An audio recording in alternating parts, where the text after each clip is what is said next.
Okay, the final speaker of this session is Hutchings from University of Cambridge, UK.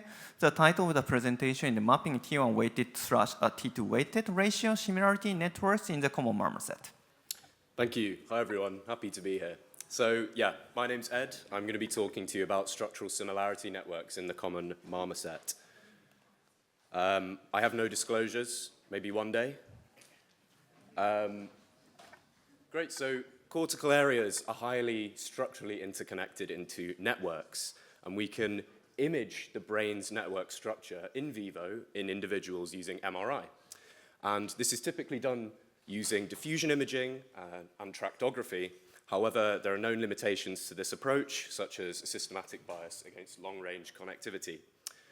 So how else can we generate structural brain networks from MRI data? Well, we can use this approach called structural similarity, in which you define edges using some statistical measure of how similar the structure is in that pair of regions.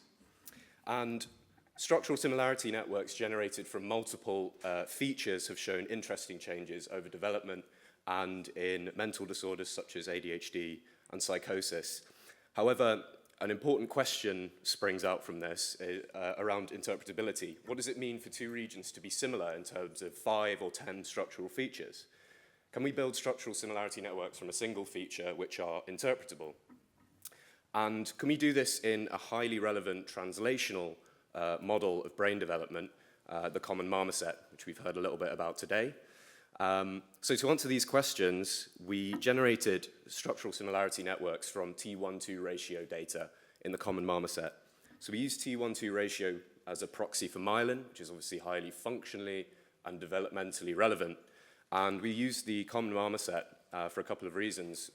Intracortical myelination hasn't necessarily been that studied that in depth in the common marmoset, and given that they form an important rung on the translational ladder from mice to humans, we thought this would be a worthwhile thing to pursue. And in addition, there's an abundance of anatomical and molecular data available online in the marmoset for us to validate these networks. So we had 3 key spaces of hypotheses surrounding anatomy. First of all, we'd expect that if MRI is capturing the underlying histological structure of brain areas, then structural similarity and T1-2 similarity should be higher within regions of the same cytoarchitectonic type. Next, due to the principle of homophilic attachment, which is like connects to like, basically, we would expect that structural similarity, T1-2 similarity, is associated with axonal connectivity, and so they should be correlated. At the transcriptional level, we would expect T1-2 ratio to be co-located with maps of a molecular transcriptomic marker of myelin. We use myelin basic protein in this case.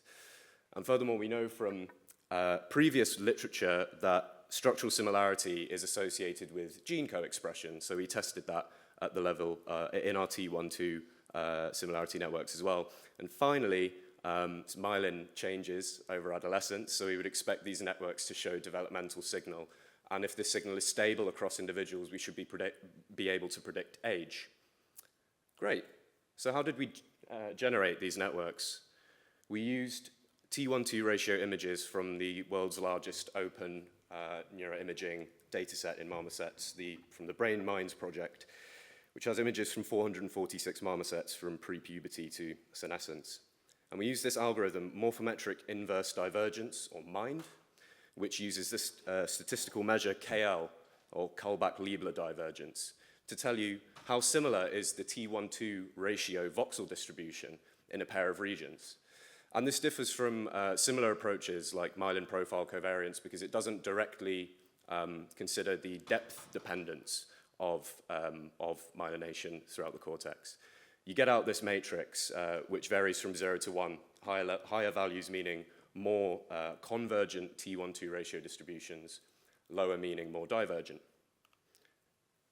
So for the first of our anatomical hypotheses, we looked at cytoarchitectonic types. So you can split the brain into cytoarchitectonic classes based on their layered structure, their laminar structure. And if T1-2 ratio actually reflects histological relationships, you would expect that similarity is higher between regions of the same cortical type. So what we did was we took our average adult network, we thresholded it to progressively lower densities, i.e. we retained strongest edges in the network. And you can see the proportion of those edges, which are between regions of the same class, increases, suggesting that these are some of the strongest edges in the network. And this was above the curve of the average of 1,000 spatially autocorrelated null models. Next, we looked at axonal connectivity, and just really briefly, so we used some open access track tracing data and showed that this was also correlated with our T12 similarity networks, reflecting the principle of homophilic attachment and corroborating results from rat and macaque. So it's nice to see marmoset fits in there as well. Next, we would expect that T12 similarity is associated with a transcriptional molecular marker of myeloarchitecture. So we used myelin basic protein in situ hybridization images, again from the Brain Minds project. And if for those who don't know, in situ hybridization is a histochemical technique that allows you to spatially localize nucleic acids in the brain, basically. So we get these slices, we stack them, and we register them, which was a very painstaking process, Thomas, as you can probably relate to. We co-registered them to MRI space. And I'm just showing you here the maps of mean T12 expression, mean T12 and mean myelin basic protein expression across the brain. And you can see that they're highly correlated, as you'd expect, because T12 should be sensitive to myelin. And corresponding similarity networks constructed from both of these imaging modalities were also highly correlated. Good. So what about at the kind of bulk level of transcription? Well, we know from previous work that T12 ratio is highly correlated with the first principal component of gene expression. Fine. We also know that multimodal similarity networks are highly correlated with gene co-expression in bulk transcriptomic data. From these findings, you can deduce that T12 ratio similarity networks should also be highly correlated with gene co-expression. And we tested this using some single-cell data from 12 brain regions. The advantage of using single-cell data being that it's firstly free from cell type composition-related confounds that you see in bulk transcriptomic data, and also it allows you to drill down into specific cell types more easily. So what we did was we generated correlated gene expression networks for 6 cell types that were identified in this data set. So you can see is you've got interneurons, glutamatergic neurons, oligodendrocytes and astrocytes, and then you've got endothelia and microglia.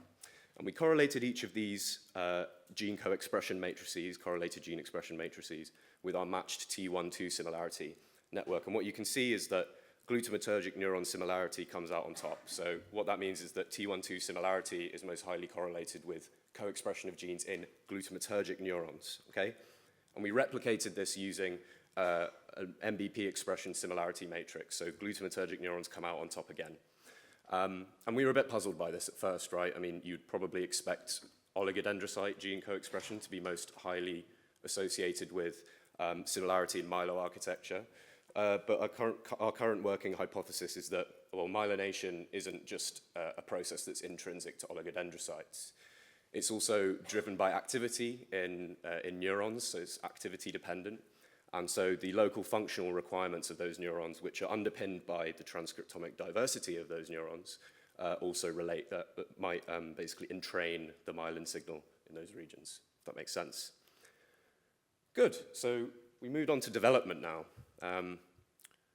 So we would myelin shows quite strong, striking changes in the cortex from birth to adulthood. And so we would expect our T12 similarity networks to also show interesting developmental changes. So we used a developmental kind of subset of this data set, 230-something animals going from pre-puberty to mature adulthood.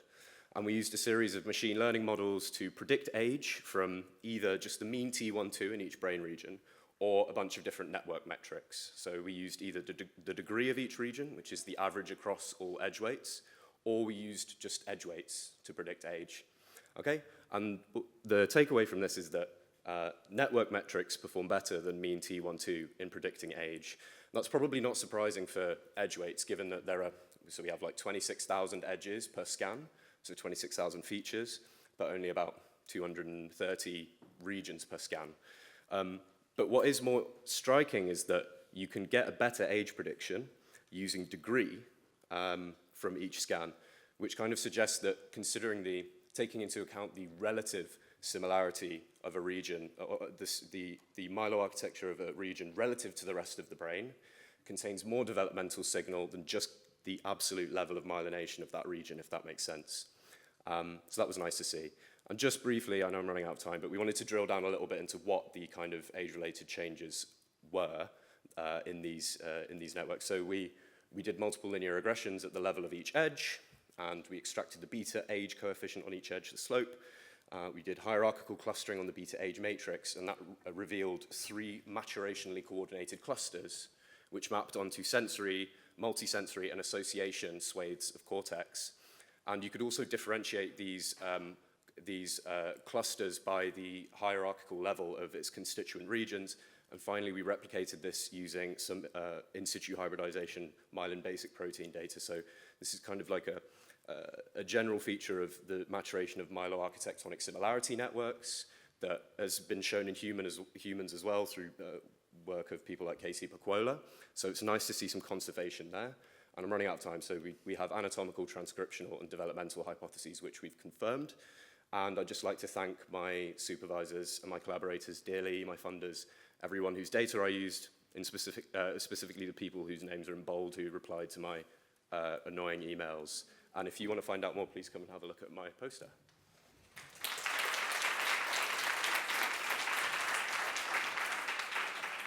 Thank you. Thank you very much. Are there any questions from the floor? So when you just calculate this, you're just T1 weighted, T2 weighted ratio similarity matrix, do you consider laminar profile or the measurement as a factor or not? It's a really good question. And so work of people like Casey Paquola would do that. They generate multiple brain surfaces and look at the depth profile of each region and cross-correlate them. We're not doing that. We're just, it's a much simpler approach. We're just looking at the distribution of voxel values in a parcel. No depth-dependent stuff. Thank you. Any other question from the floor? Yes, Nicola. It's all right. Sorry, I'm so slow at typing. It's not so much a question. So first, amazing. Thank you. Data, study, interpretation, amazing. I think it's nice that it's your glutamatergic neurons that are correlated with the T1, T2 ratio because they are normally projection neurons, which are the ones with the long axons, which are the ones which need myelin, like as opposed to the GABAergic neurons. So I'm not that surprised that it's the glutamate ones. And we do know that they have regional distribution, like differences in the distribution levels and so on within Absolutely. the cortex. So really nice, and Thank it's you. a wonderful result. Thank you. So, okay, the time is up. Thank you very much again for the speakers. And thank you very much for the attendance. Then please just enjoy your OHBM. Thank you.